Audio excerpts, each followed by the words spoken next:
Olá para você que nos acompanha aqui pela TV A Sua Voz. Nesta quinta-feira, seja bem-vindo mais uma vez a mais uma transmissão ao vivo aqui pela TV A Sua Voz. E o assunto, mais uma vez, é o coronavírus, o Covid, né? Alguns assuntos importantes serão tratados a partir de agora aqui, por isso que nós estamos recebendo a biomédica a Beatriz, né, a nossa convidada de hoje, para esclarecer algumas dúvidas, assuntos um pouco talvez diferentes, até que são tratados diariamente, né, na mídia. Beatriz, seja bem-vinda aqui, obrigado por ter atendido o nosso convite. Muito obrigada pelo convite. Boa tarde a todos também. Hoje vamos discutir um pouquinho mais sobre esse tema, né? Que estamos dá para se dizer que estamos em constante evolução, né? Todo dia sai uma notícia nova sobre, vamos tentar trazer esclarecimentos para a população de uma forma bem científica, até porque eu sempre busco me basear em evidências científicas, né?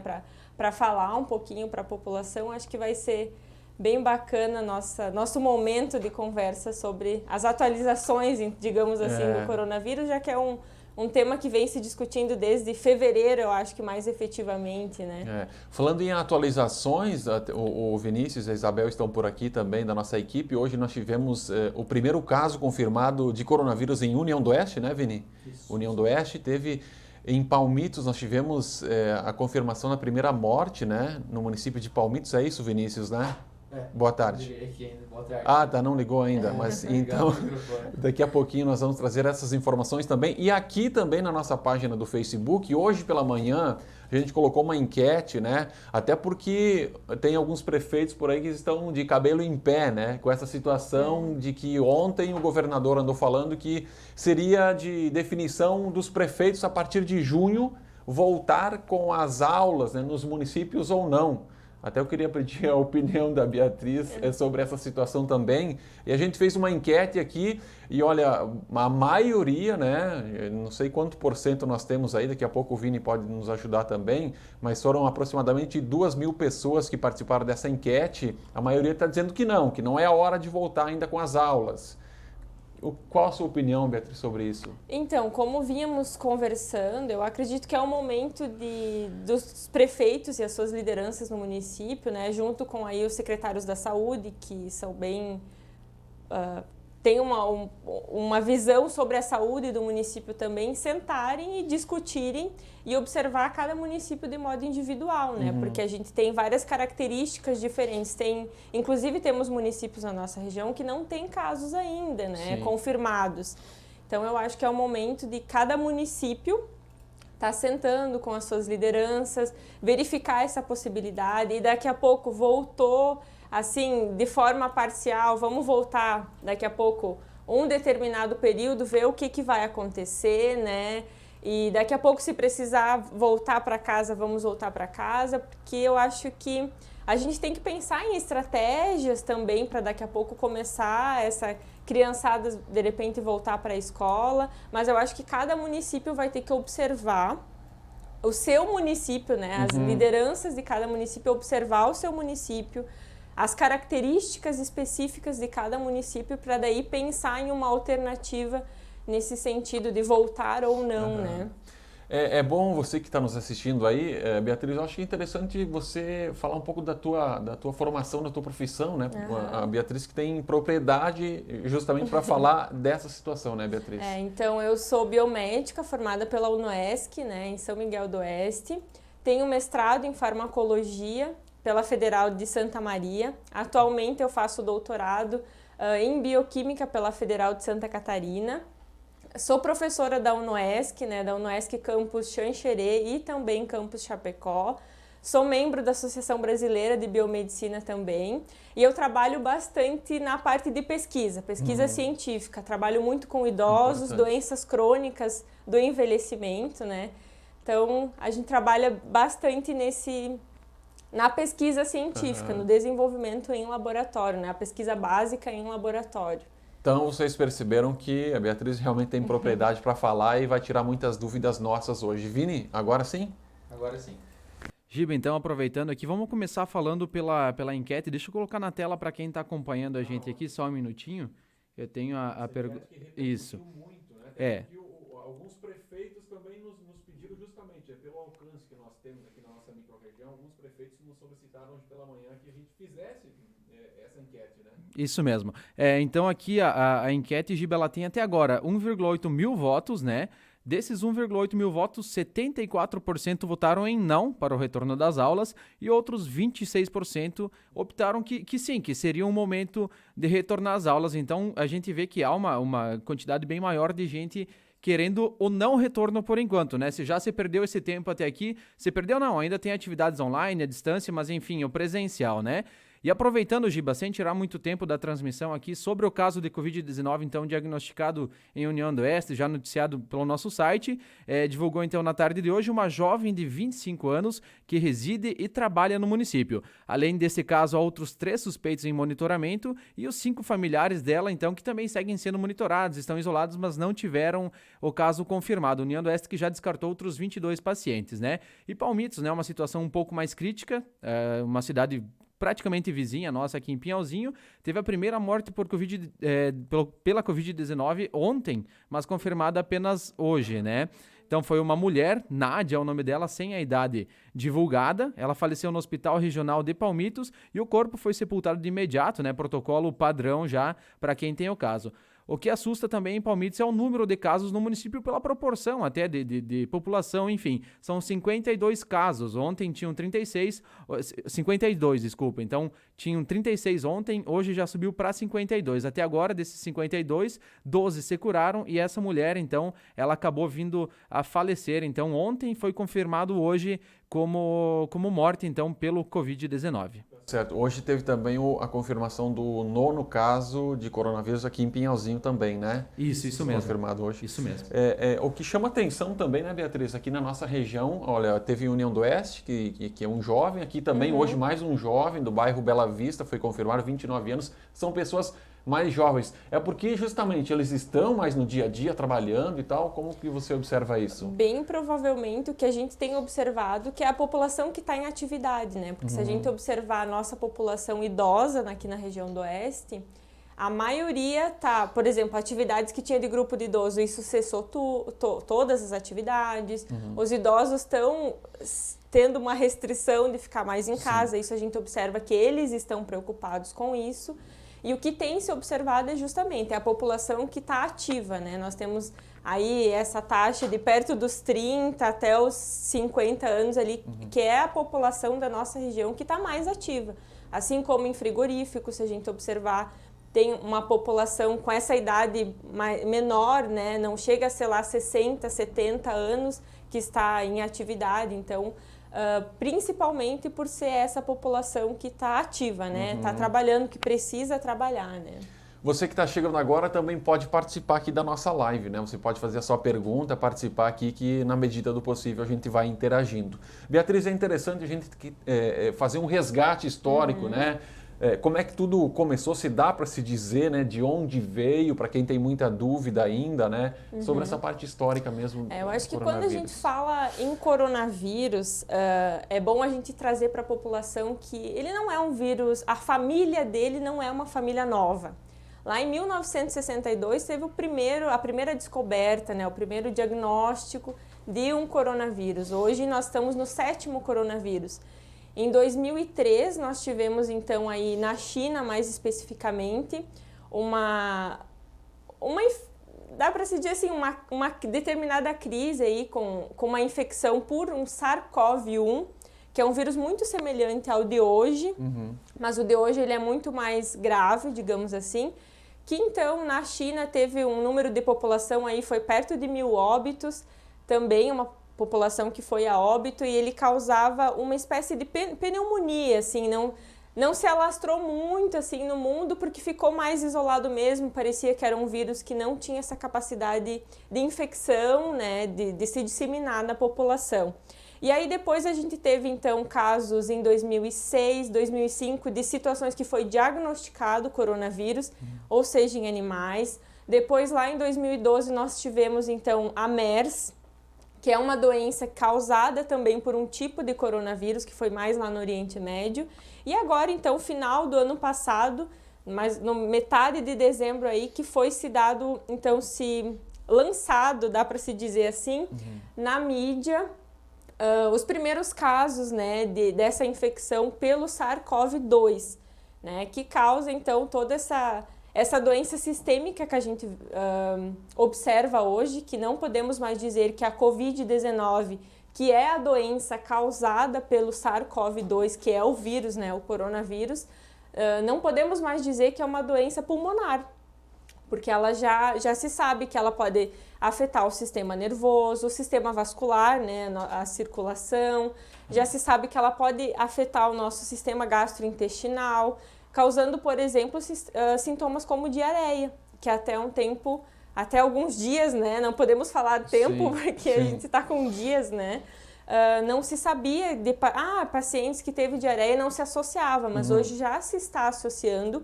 porque se sabe que uma das formas de infecção do vírus, após ele entrar nas nossas vias aéreas, é poder se instalar no nosso sistema gastrointestinal também. Por quê? Como é que é a forma de infecção? Então, a gente tem o vírus, né, disseminado nas superfícies, onde a gente vai tocar, que vai pelas partículas, pelas gotículas, né, de saliva, do expiro. E essa partícula com o vírus vai adentrar. O principal local é as nossas vias aéreas. Por quê? Nas nossas vias aéreas, a gente tem um receptor chamado enzima conversora de angiotensina. E esse receptor, ele é importantíssimo para o nosso organismo. Eu gosto de falar isso para o pessoal não ficar assustado. Nós temos um receptor no nosso organismo que faz com que o vírus entre. Não, esse receptor ele é muito importante para controlar a nossa pressão arterial, por exemplo. E ele está amplamente distribuído nas nossas vias aéreas, no nosso pulmão. Já se sabe que ele está distribuído também no nosso sistema gastrointestinal de uma forma em maior quantidade. Também no nosso sistema nervoso. Então, o que acontece? O vírus, talvez, eu acredito que todos já devam ter visto, né? O vírus, que ele é redondinho, com todas aquelas cristinhas ao redor, né? As espículas que a gente chama, que são proteínas. Essas proteínas vão ligar a esses receptores e esse receptor vai permitir que o vírus entre. Então, o vírus vem, ligou no receptor, o receptor deixa ele entrar. Tem ação de uma outra proteína que também ajuda essa entrada, né? Entrando no nosso pulmão, ele vai começar a fazer o estrago, né? Que a gente fala, porque vai começar os primeiros sintomas e o nosso organismo, então depois ele vai entrar na nossa célula, utilizar a maquinaria da nossa célula, né? A nossa célula, ela tem uma maquinaria genética para se multiplicar, que a gente chama, para a gente ter reconstituição de tecido, a gente está formando células todos os dias, né? E aí, então, o vírus vai entrar, vai usar o nosso material, a nossa maquinaria, a maquinaria da nossa célula e vai se reproduzir. Então, em cada célula que ele entra, ele reproduz milhares de vezes e ele começa a estourar essa célula que ele entrou e se disseminar pelo nosso organismo. E aí vai começar os primeiros sintomas, né? Hoje em dia já tem alguns trabalhos científicos que trazem que ali pelo segundo, terceiro dia, quando o vírus vai para o sistema nervoso central, o paciente vai ter perda, então, do olfato e do gosto, né? Ele vai perder o paladar, e isso acontece repentinamente, né? Seriam os primeiros sintomas da Covid-19, do desenvolvimento da doença. Depois, sim, o paciente vai ter os sintomas. Claro que a gente tem que dizer que nem todos os pacientes vai acontecer da mesma forma, porque nós somos organismos biológicos diferentes. Pode ser eu ia até te perguntar, né, Beatriz, porque assim, em muitas pessoas ele dá problemas graves, né? E muitas, na maioria, tem gente que tem o coronavírus e nem sabe, na verdade. Exatamente. Né? É justamente por causa da resposta do nosso organismo a esse vírus, né? Então, imaginem assim, que o vírus entrou lá, começou a se disseminar, né, para o nosso pulmão, tá fazendo todo aquele estrago, vai causar febre, a questão da respiração, de começar a ficar mais ofegante e precisar de um respirador, por exemplo, em casos mais graves, né? Vai começar todos os sintomas. O que acontece, por exemplo, num indivíduo imunocomprometido, que a gente chama, que o sistema imune já está mais fraco, digamos assim, né? Que é o que acontece com o idoso normalmente. Ou, por exemplo, aquele indivíduo que tem uma doença crônica. O que é uma doença crônica? Aquela doença que muitas vezes não tem cura, é um câncer, enfim, um problema hepático, uma hepatite, um paciente portador de HIV, por exemplo, são pacientes que o sistema imunológico, que é o nosso mecanismo de defesa, já está debilitado. E o que quando o vírus entra acontece? O nosso organismo precisa reagir, né? O nosso organismo tem uma maquinaria fantástica para isso. A gente precisa reagir para tentar resolver o problema. No entanto, o nosso organismo começa a gerar um monte também de fatores para nos proteger. E esses fatores, como, por exemplo, interleucinas, interferões, que são moléculas do nosso organismo para nos proteger, para a gente expulsar o vírus. Quando o sistema imune está muito debilitado, ele não dá conta de fazer tudo isso e eliminar o vírus e ficar tudo bem, que é o que acontece com o indivíduo saudável, né? Ele vai reagir, vai gerar uma resposta, né? E não vai causar nada muitas vezes. Ou às vezes vai causar um sintoma super de leve. Agora, quando o indivíduo é imunocomprometido, que a gente chama, tem um sistema imunológico comprometido, ele vai tentar fazer a reação, vai liberar um monte de proteína, de substâncias para tentar se defender, que vai gerar também, então, por exemplo, muco lá no pulmão, vai gerar trombos, que a gente já fala, então tem muitos artigos que trazem isso, a questão da vascular, né, inclusive pacientes que têm trombose seriam também pacientes do grupo de risco, seriam então pacientes que gerariam uma resposta, mas essa resposta não seriam tão potentes e seria mais grave e que levaria eles muitas vezes à necessidade então de um respirador, por exemplo, ou de um internamento, de um acompanhamento hospitalar, né, de uma equipe médica. Ainda com relação a sintomas, Beatriz, há pouco tempo teve a informação de que crianças estariam tendo alguma coisa na pele, né? Um vermelhidão na pele e seria um sintoma do coronavírus. Isso procede? Isso, procede porque, como eu comentei antes, a infecção pelo coronavírus, né, a Covid-19, o desenvolvimento da doença, ele é sistêmico, ele acontece no nosso organismo, ele não é mais no pulmão. Ele já vai se dissemina pelo nosso intestino, vai então para a nossa circulação. E sim, um dos sintomas seria um aspecto semelhante até uma feridinha assim, avermelhada, principalmente nos dedos, né? Então esse sim seria um dos sintomas que também poderia acontecer. Claro que, como eu falei antes, não quer dizer que todo mundo vai ter esses sintomas, né? Porque a gente tem N sintomas que um paciente pode desenvolver, né? Como eu falei, ele pode ter diarreia, que um outro indivíduo não vai ter. Um pode ter uma febre uma febre alta, de, sei lá, a 40, por exemplo, e outro vai ter uma 38. Então, são sintomas variados. Cada indivíduo vai responder de uma forma diferente, né? Mas claro que no meio científico a gente já tem artigos que trazem um âmbito geral, o que mais acontece nos indivíduos, né?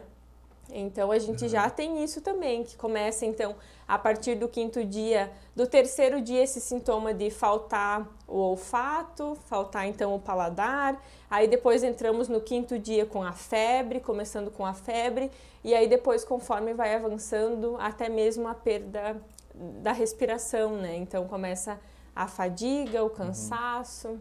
Tá certo. Enquanto a Beatriz toma uma água aí, eu vou falar para você que está nos acompanhando, você pode participar aqui da nossa transmissão também, né? Pode mandar seu recado, aos poucos aí a gente vai tentando fazer com que você interaja aqui conosco também.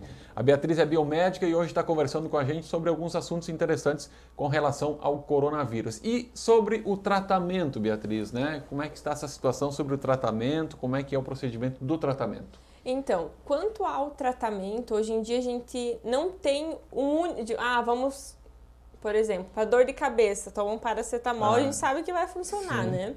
Já para Covid-19 não, porque, como eu falei, é uma doença sistêmica, né? Então a gente vai ter vários sintomas, desde, por exemplo, usar um anti-inflamatório potente, pode ajudar o paciente. Então a gente fala também que para cada momento do desenvolvimento da doença, tem medicamentos que podem ser usados, até mesmo alguns anticoagulantes, como eu falei, de pacientes que já têm até mesmo a genética, né, predispõe a problemas vasculares, quem tem problemas cardiovasculares, né, problemas no coração também. Então já se usa, inclusive, anticoagulantes, como a heparina, também é utilizada. Aí falamos da hidroxicloroquina, né? A hidroxicloroquina, ela também tem o seu papel no tratamento, por quê?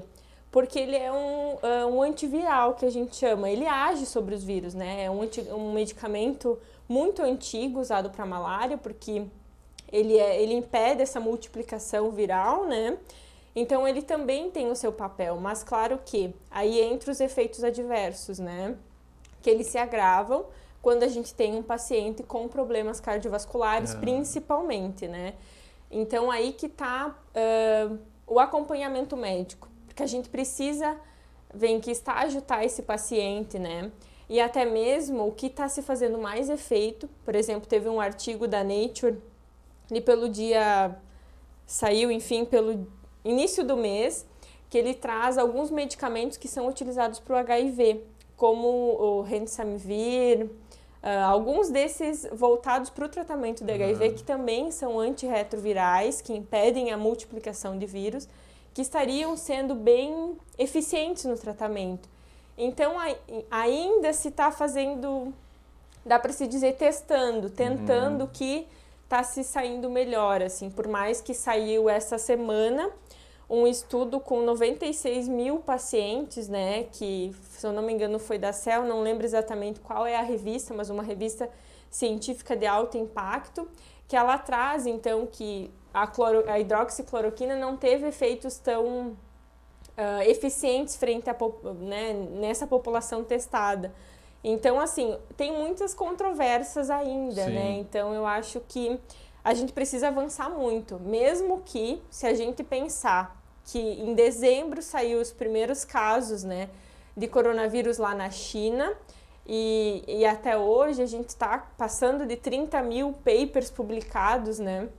Em uma das bases de dados que a gente pesquisa, isso é muita informação. O genoma do vírus, por exemplo, no Brasil foi sequenciado em 48 horas. Até foi uma biomédica também que sequenciou, né, de uma equipe de pesquisadores de São Paulo, em 48 horas, que isso foi tempo recorde. Inclusive, no mundo inteiro se falou sobre esse tempo recorde de sequenciamento do vírus, né?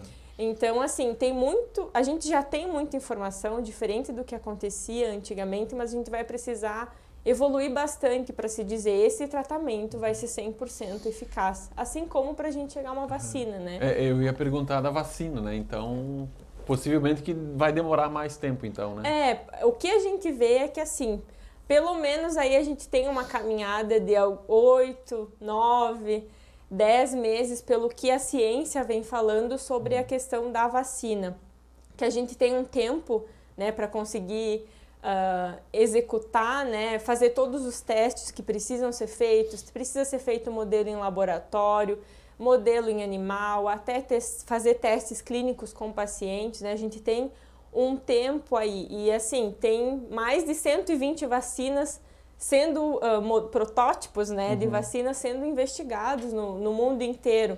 Aí está ganhando destaque Oxford nos Estados Unidos, né, que eles estão investigando bastante.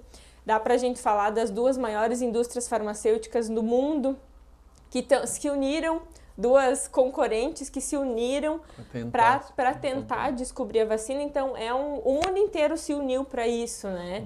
Não só para a vacina, mas também um bom diagnóstico para os pacientes, um bom tratamento, para a gente perder o menor número possível de vidas, né? Embora, às vezes, algumas vamos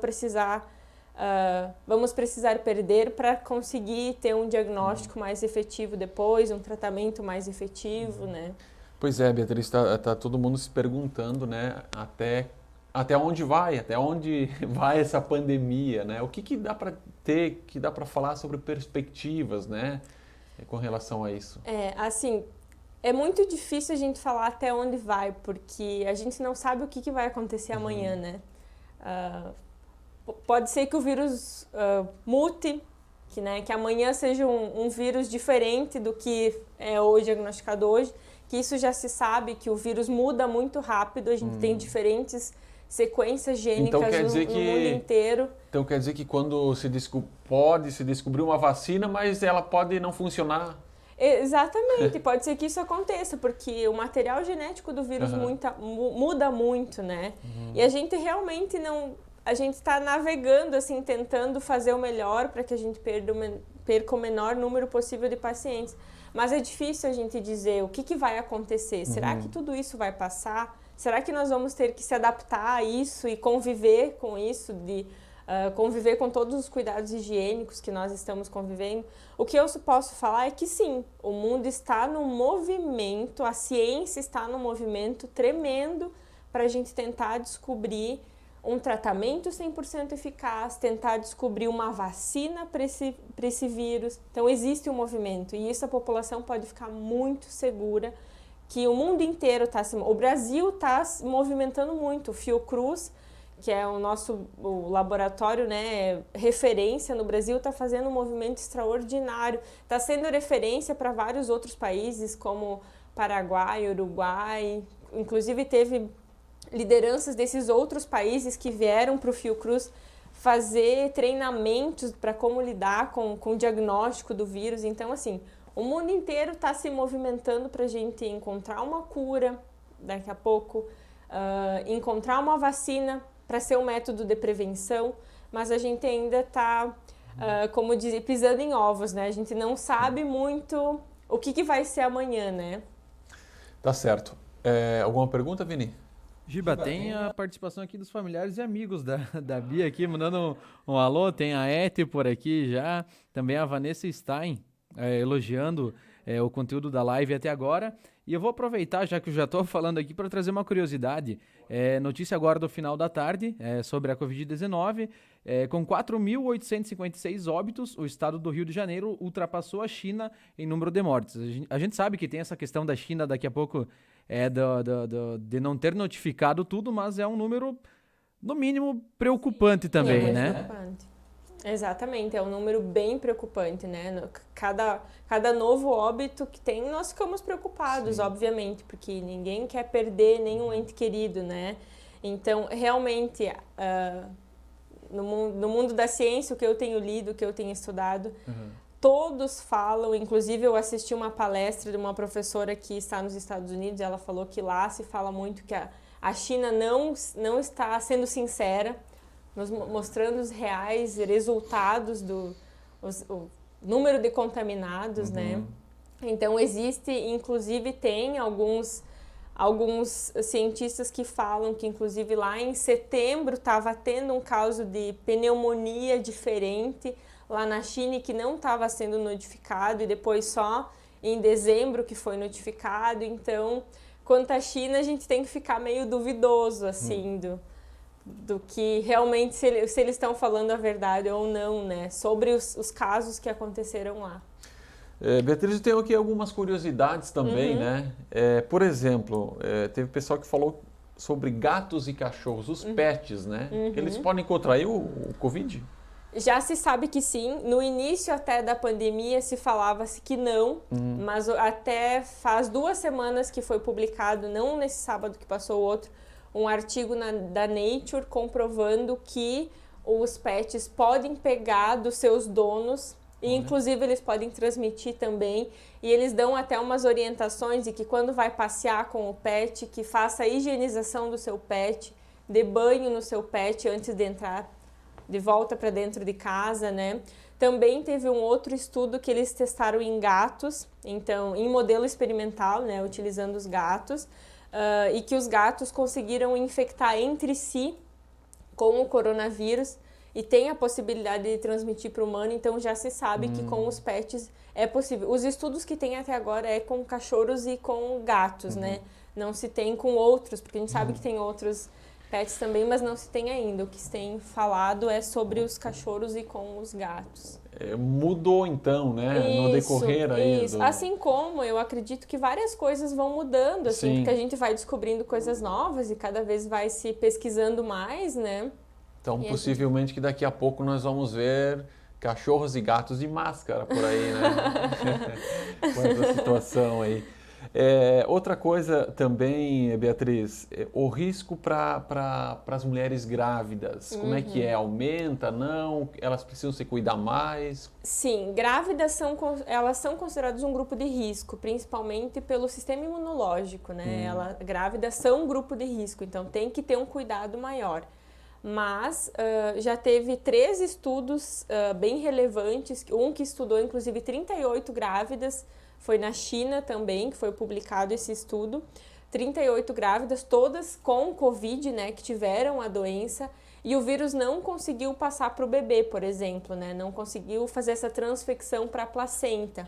Mas as grávidas precisam se cuidar, principalmente aí porque o sistema imune tá um pouquinho debilitado também.